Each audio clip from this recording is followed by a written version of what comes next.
চৰাইদেউ একাডেমীৰ সমূহ ছাত্ৰ ছাত্ৰীক আজিৰ ভিডিঅ'লৈ স্বাগতম জনাইছোঁ। আজিৰ ভিডিঅ'টিত মই ক্লাছ 10 ছায়েন্সৰ চেপ্টাৰ নম্বৰ 6 জীৱন প্ৰক্ৰিয়া এই পাঠটোৰ কিছু আলোচনা কৰিবলৈ লৈছোঁ আৰু এই চেপ্টাৰটোৰ পাৰ্ট হিচাপে আমি আলোচনা কৰিম। আজি আমি পোনপ্ৰথমতে চেপ্টাৰটো আৰম্ভ কৰোঁ আৰু ইয়াতে আমি আলোচনা কৰিবলৈ লৈছোঁ। পোনপ্ৰথমতে আমি কি কৰিম, চেপ্টাৰটোৰ লাইন বাই লাইন আমি পঢ়িম, তাৰপিছতে তাতে থকা খুব ইম্পৰ্টেণ্ট নোটবিলাক আমি ইয়াতে লিখি ৰাখিম, এনেদৰে গৈ থাকিম আৰু তাৰপিছতে যি প্ৰশ্নাৱলী আছে বা অনুশীলনী আছে এই সকলোবিলাক আমি সলভ কৰিবলৈ চেষ্টা কৰিম। ফাৰ্ষ্ট চেপ্টাৰটো আৰম্ভ কৰোঁ। পাঠৰ নাম হৈছে জীৱন প্ৰক্ৰিয়া। আমি একেবাৰে প্ৰথমৰ পৰা পঢ়ি গৈছোঁ। তোমালোকে জীৱিত আৰু অজীৱিত অৱস্থাৰ জীৱৰ মাজত কেনেদৰে পাৰ্থক্য দাঙি ধৰিবা, মানে এতিয়া জীৱিত আৰু অজীৱিত জীৱবিলাক কেনেদৰে আমি ভাগ কৰিম। আমি যদি দৌৰি থকা এটা কুকুৰ বা ঘাঁহ পাগলি থকা এজনী গাই গৰু বা ৰাস্তাত জোৰেৰে চিঞৰি ঘূৰি ফুৰা এজন মানুহ দেখোঁ, তেতিয়া সিহঁত জীৱিত বুলি নিশ্চিত হওঁ। যদিহে কুকুৰটো বা গাইজনী বা মানুহজন নিদ্ৰাৰত অৱস্থাত থাকে, তেতিয়া কি বুলি কওঁ? যদি শুই থাকিলেতো আমি দেখোঁতে গম নাপাওঁ যে তেওঁ জীৱিত নে অজীৱিত, তেতিয়াও আমি সিহঁতক জীৱিত বুলিয়েই কওঁ। কিন্তু ইয়াত আমি কিদৰে সাব্যস্ত কৰিলোঁ?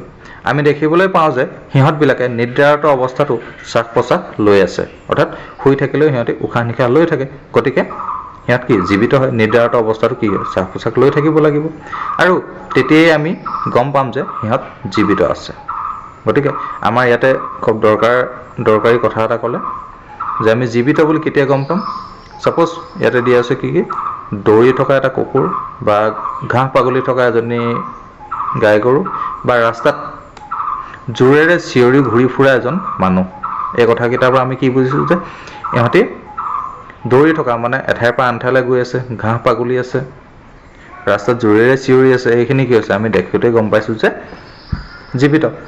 যদি নিদ্ৰাৰত অৱস্থাত থাকে তেতিয়াহ'লে আমি ইয়াতে কিহৰ কথা ক'বলৈ গ'লোঁ যে সিহঁতবিলাকে নিদ্ৰাৰত অৱস্থাটো শ্বাস প্ৰশ্বাস লৈ আছে। আমি এই শ্বাস প্ৰশ্বাসৰ ওপৰত গুৰুত্ব দিব পাৰোঁ যে শ্বাস প্ৰশ্বাস লৈ থাকিলে সিহঁত জীৱিত। তো এটা কি ক'লে, শ্বাস প্ৰশ্বাস লৈ আছে আৰু তেতিয়াই আমি গম পাম যে সিহঁত জীৱিত আছে। উদ্ভিদবিলাক জীৱিত বুলি তোমালোকে কেনেকৈ সাব্যস্ত কৰিবা? এতিয়া উদ্ভিদবিলাক আমি দেখোঁতে কি গম, জীৱিত নে অজীৱিত আমি কেনেদৰে গম পাম? তো তোমালোকৰ মাজৰে কিছুমানে হয়তো ক'বা যে সিহঁতবোৰ সেউজীয়া বাবেই জীৱিত, তো সেউজীয়া হৈ আছে বাবে জীৱিত বুলি ক'ব বিচাৰিছে। কিন্তু সেউজীয়াৰ বাদে অন্য বৰ্ণৰ পাত থকা উদ্ভিদৰ ক্ষেত্ৰত কি বুলি সাব্যস্ত কৰিবা? তো কেৱল যে সেউজীয়া পাতেই থাকিব সেইটো নহয়, বেলেগ ধৰণৰ পাতো থাকিব পাৰে, তাৰ ক্ষেত্ৰত আমি কি বুলি ক'ম? আমি এনেকুৱা ধৰণৰ হ'ব পাৰে যে উদ্ভিদজোপাৰ পাতবিলাক লেৰেলি যাব পাৰে বা তেনেকুৱা ধৰণৰ যদি আমি দেখোঁ তেতিয়াহ'লে মৃত বুলি ক'ব পাৰোঁ। তেতিয়া কি ক'লে যে অন্য ধৰণৰ পাতো থাকিব পাৰে বেলেগ ৰঙৰ, তেতিয়াও কিছুমানে হয়তো ক'বা যে সেইবিলাক সময় সাপেক্ষে বৃদ্ধি হৈ থাকে। কি ক'লে যে সময় সাপেক্ষে বৃদ্ধি হৈ থাকে বাবে সিহঁতবোৰ জীৱিত।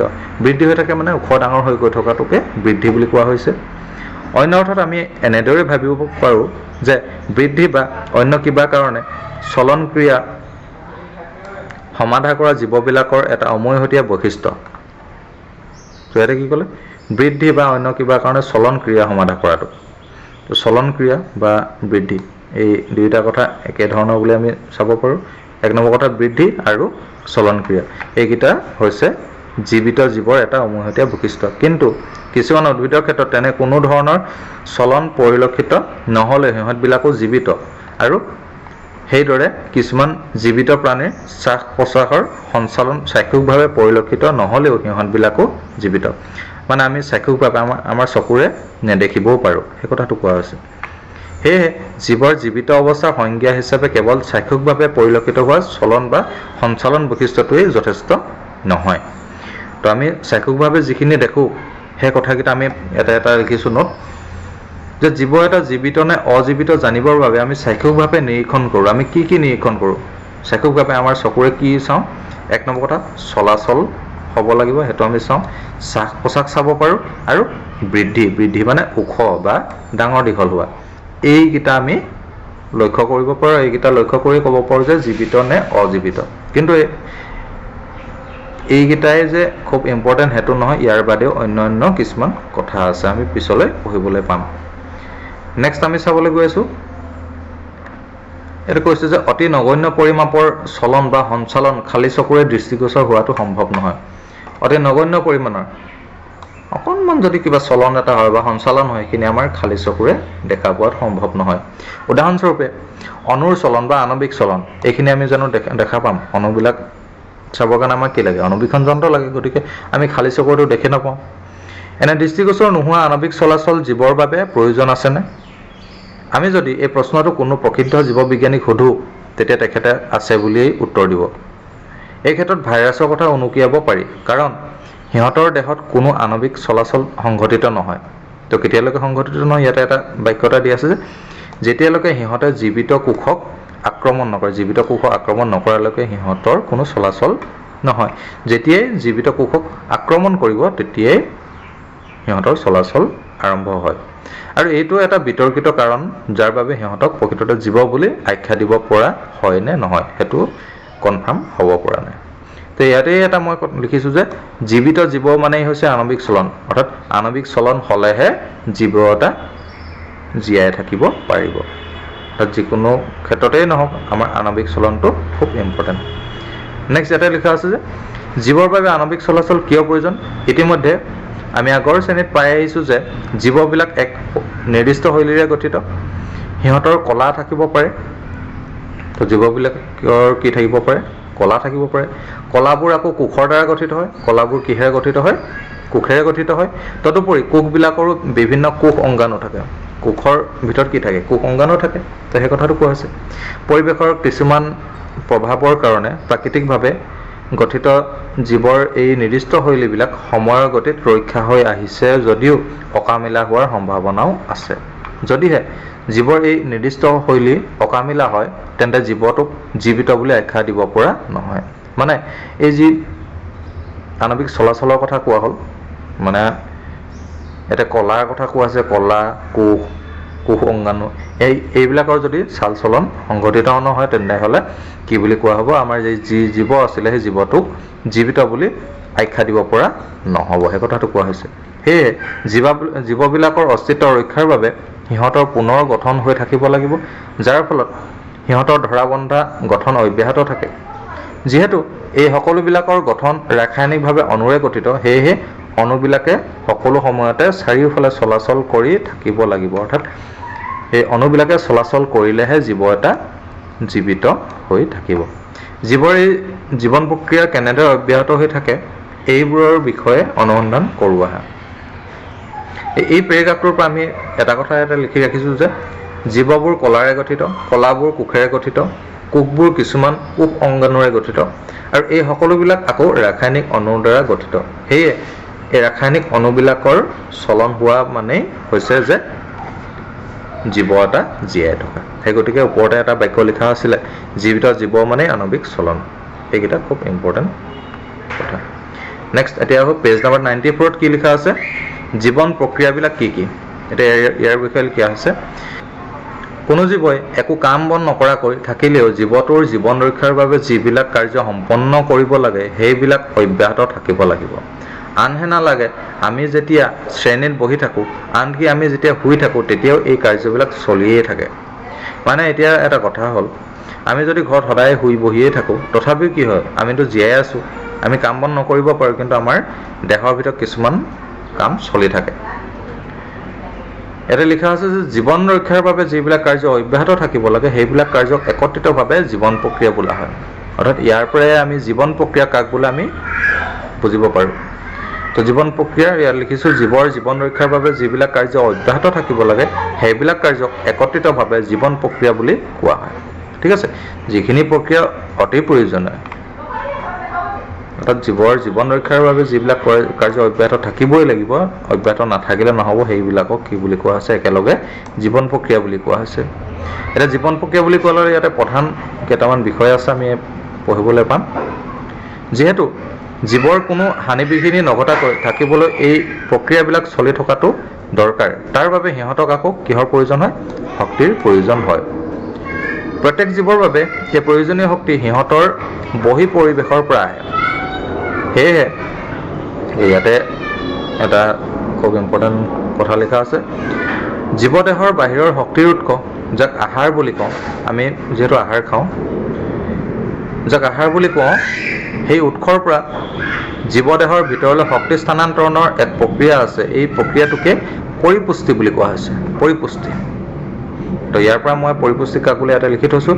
জীৱদেহৰ বাহিৰৰ শক্তিৰ উৎস মানে আহাৰৰ পৰা জীৱদেহৰ ভিতৰলৈ শক্তি স্থানান্তৰণৰ যি প্ৰক্ৰিয়া আছে, সেই প্ৰক্ৰিয়াটোকে পৰিপুষ্টি বুলি কোৱা হয়। এইটো মই সংজ্ঞা ধুনীয়াকৈ লিখি দিলোঁ। জীৱদেহৰ বৃদ্ধি আৰু বিকাশৰ বাবে অন্য কিছুমান কেঁচা সামগ্ৰীও বহি পৰিৱেশৰ পৰা আহৰণ কৰি লোৱাটো দৰকাৰ। যিহেতু পৃথিৱীত বসবাস কৰা জীৱবিলাক কাৰ্বন সংযুক্তি অণুৰ ওপৰত নিৰ্ভৰশীল, সেয়েহে সৰহখিনি খাদ্যৰ উৎস কাৰ্বন ভিত্তিক। কাৰ্বন ভিত্তিক খাদ্যৰ জটিলতাৰ ওপৰত ভিত্তি কৰি বিভিন্ন ধৰণৰ জীৱবিলাকৰ পৰিপুষ্টি প্ৰক্ৰিয়াৰ ভিন ভিন হোৱা দেখা যায়। আমি ইয়াৰ পিছৰ অংশত আমি পঢ়িবলৈ পাম পৰিপুষ্টি কেই প্ৰকাৰ, এই বিষয়ে আমি পাম। এতিয়া পৰিপুষ্টি কাক বোলে অলৰেডি মই ক'লোৱেই, এই সংজ্ঞাটো লিখি ৰাখিবা। নেক্সট দিছে বহি পৰিৱেশৰ শক্তিৰ উৎসবিলাক ভিন্ন।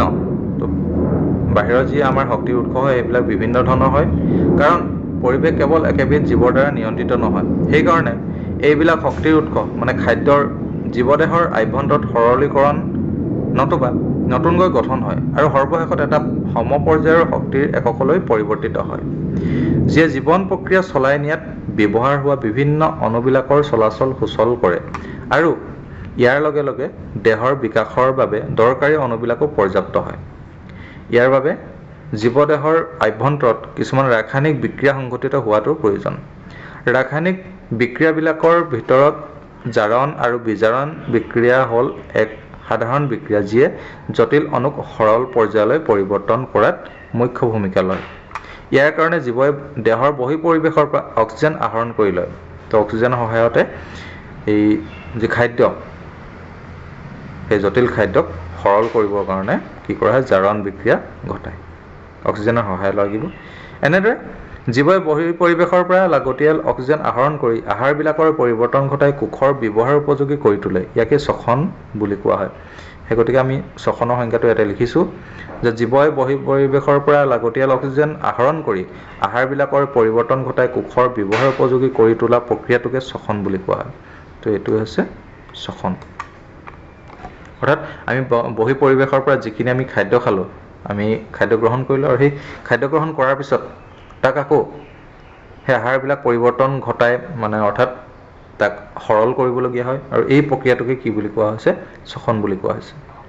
নেক্সট আহিলে এককী জীৱৰ ক্ষেত্ৰত আহাৰ গ্ৰহণ গেছৰ আদান প্ৰদান বা বৰ্জিত পদাৰ্থৰ নিষ্কাশনৰ বাবে কোনো বিশেষ অংগ নাথাকিলেও হয়, কাৰণ এইবিলাক জীৱৰ গোটেই দেহটোৱে পৰিৱেশৰ লগত প্ৰত্যক্ষভাৱে বা পোনে পোনে সান্নিধ্যত থাকে। এককী জীৱবিলাক কি হয়, যিহেতু তাৰ কোষ কেৱল এটা, গতিকে সকলোবিলাক কি হয়, পৰিৱেশৰ লগত প্ৰত্যক্ষভাৱে বা পোনে পোনে সান্নিধ্যত থাকে। কিন্তু যদিহে জীৱৰ আকাৰ ডাঙৰ হয় আৰু জীৱৰ দেহ আকাৰ ডাঙৰ হোৱাৰ লগে লগে কি হ'ব, সি বহুকী হৈ পৰিব আৰু দেহৰ গঠনশৈলীত বেছি জটিলতা থাকে, তেতিয়া কি হ'ব, অৰ্থাৎ এইবিলাক বহুকী জীৱ। বহুকী জীৱৰ ক্ষেত্ৰত সকলোবিলাক কোষ প্ৰত্যক্ষভাৱে চাৰিওপাশৰ পৰিৱেশৰ লগত সান্নিধ্যত নাথাকিবও পাৰে। সেয়েহে সাধাৰণ ব্যাপন প্ৰক্ৰিয়াৰে সিহঁতৰ বাবে লাগতিয়াল দ্ৰব্যবিলাক কোষৰ বাবে পৰ্যাপ্ত নহয়। তো সাধাৰণ ব্যাপন প্ৰক্ৰিয়াৰে সিহঁতৰ সেই সকলোবিলাক লাগতিয়াল দ্ৰব্য সিহঁতি পৰ্যাপ্ত পৰিমাণে নাপায়। আমি ইতিমধ্যে আগতে জানিছিলোঁ যে বহুকী জীৱবিলাকে সিহঁতৰ দেহৰ বিভিন্ন অংগৰ দ্বাৰা কেনেদৰে বিশেষ বিশেষ কামবোৰ সমাধা কৰে। জীৱৰ এই বিশেষত্বপূৰ্ণ কলাবিলাকৰ বিষয়ে আৰু সেইবিলাকৰ দ্বাৰা গঠিত দৈহিক অৱয়ৱৰ বিষয়ে আমাৰ এক ধাৰণা নিশ্চয় আছে। এই বিষয়ে ক্লাছ 9ত তোমালোকে নিশ্চয় পাইছিলা, কোষ আৰু কলা, এই পাঠকেইটা ভালদৰে পঢ়িবা আকৌ এবাৰ। সেইকাৰণে আমি আহাৰ গ্ৰহণ প্ৰক্ৰিয়া আৰু অক্সিজেন আহৰণত জড়িত বিশেষত্বপূৰ্ণ কলাৰ কাৰ্যৰ বিষয়ে আচৰিত নহওঁ। যি কি নহওক, এইটোৱে এটা সমস্যাৰ সৃষ্টি কৰে, কাৰণ আহাৰ আৰু অক্সিজেন আহৰণ জীৱদেহৰ কোনো এক অংশতহে সংঘটিত হয়, কোনো এটা অংশতহে এইখিনি আহৰণ হয়। এইবিলাক দেহৰ সকলো অংগলৈ বিয়পি যোৱাটো প্ৰয়োজন। ইয়াৰ বাবে দেহৰ আভ্যন্তৰত এটা অংশৰ পৰা আন এটা অংশলৈ আহাৰ আৰু অক্সিজেনৰ পৰিবহণৰ বাবে এক বিশেষ প্ৰক্ৰিয়াৰ প্ৰয়োজন, আৰু সেই প্ৰক্ৰিয়াটোৱেই হৈছে পৰিবহণ।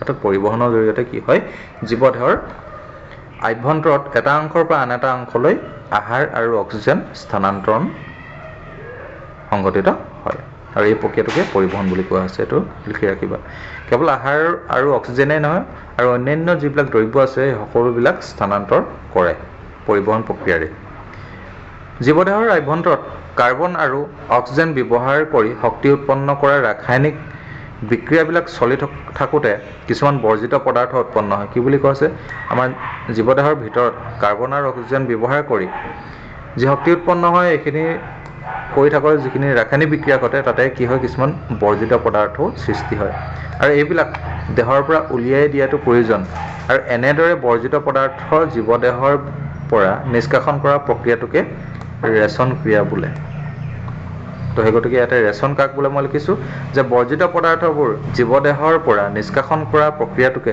ৰেচন ক্ৰিয়া বোলে এইটো ৰেচনৰ সংজ্ঞা বহুকী জীৱৰ ক্ষেত্ৰত এনে বৰ্জিত পদাৰ্থবিলাক নিষ্কাশন কৰিবলৈ এক বিশেষ ধৰণৰ কলাৰ সৃষ্টি হয় আৰু বৰ্জিত পদাৰ্থবিলাক এনে ৰেচন অংগলৈ পৰিবহণ কৰিবলৈ এক বিশেষ তন্ত্ৰৰ প্ৰয়োজন হয় এতিয়া আমি জীৱৰ বাবে প্ৰয়োজনীয় বিভিন্ন জীৱন প্ৰক্ৰিয়াবিলাকৰ বিষয়ে এটা এটাকৈ আলোচনা কৰোঁ আহা তো এই বিষয়ে ইয়াৰ নেক্সট ভিডিঅ'ত আমি পঢ়িম